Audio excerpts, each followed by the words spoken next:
Hello, this brief video addresses the concept of anxiety, this real emotional reality that often can cause us to become paralyzed or to seek to fight or to fly away. Anxiety at its heart is simply a reaction to a threat or a perceived threat. We can talk about acute anxiety, that brief time-limited moment when someone pulls out in front of us in traffic. It's there, it's quick, it's real, adrenaline flows, and then it's over. And we have to recover a little from that rush of adrenaline and the dread that comes with that.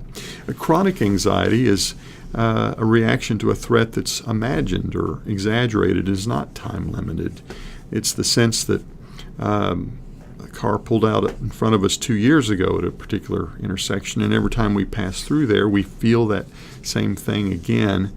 It just always sort of kind of in the background, not very conscious, but then something will happen and it raises up something real or imagined in our past, and anxiety suddenly is present to us.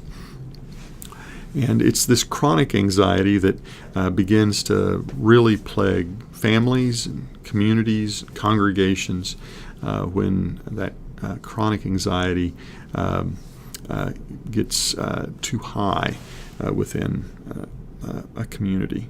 Now, of course, anxiety is a natural thing. It's always present. It's a good thing that it comes out of something good, that we are suddenly fully alive and adrenaline flows when some crisis occurs.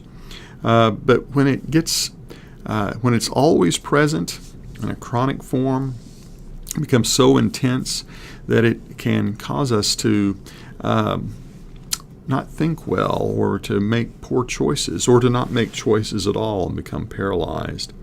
And so when we talk about anxiety within a congregation, it's important to acknowledge its presence and to ask in what way is anxiety impacting good decision making and healthy processes.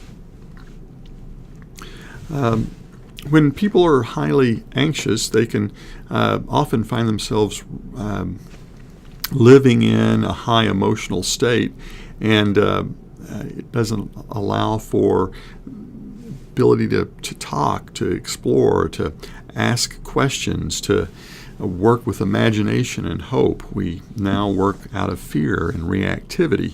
It can cause congregations and communities to simply get stuck in some sort of fused position where our anxiety is the thing that is driving the conversation rather than possibility and imagination. So just briefly to explore some of the underpinnings of this, that what happens when fear suddenly shows up or anxiety occurs, what happens in the human is that we move from some stimulus to an immediate response. And when our adrenaline is too high, we act out of a part of our brain that sort of like a reptile. We just simply respond coldly to the stimulus that's happened.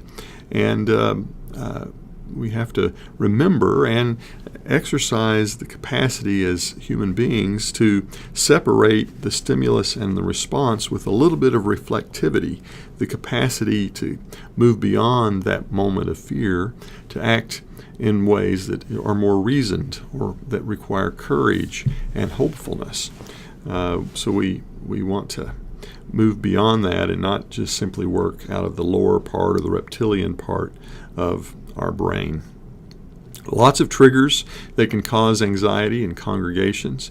These two slides here reflect some of those kinds of examples of how that can happen.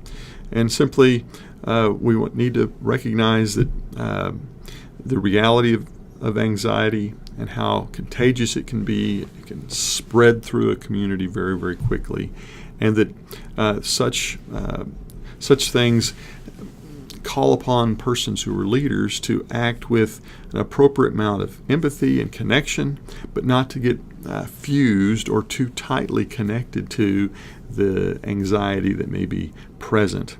On the other hand, we don't want to become so distant from it that we become completely disconnected from folks. There's a certain reality of having the right emotional distance to be able to be empathetic and engage, but not allow our emotions to get sucked up into the anxiety that may be present with a person or with a group within a congregation.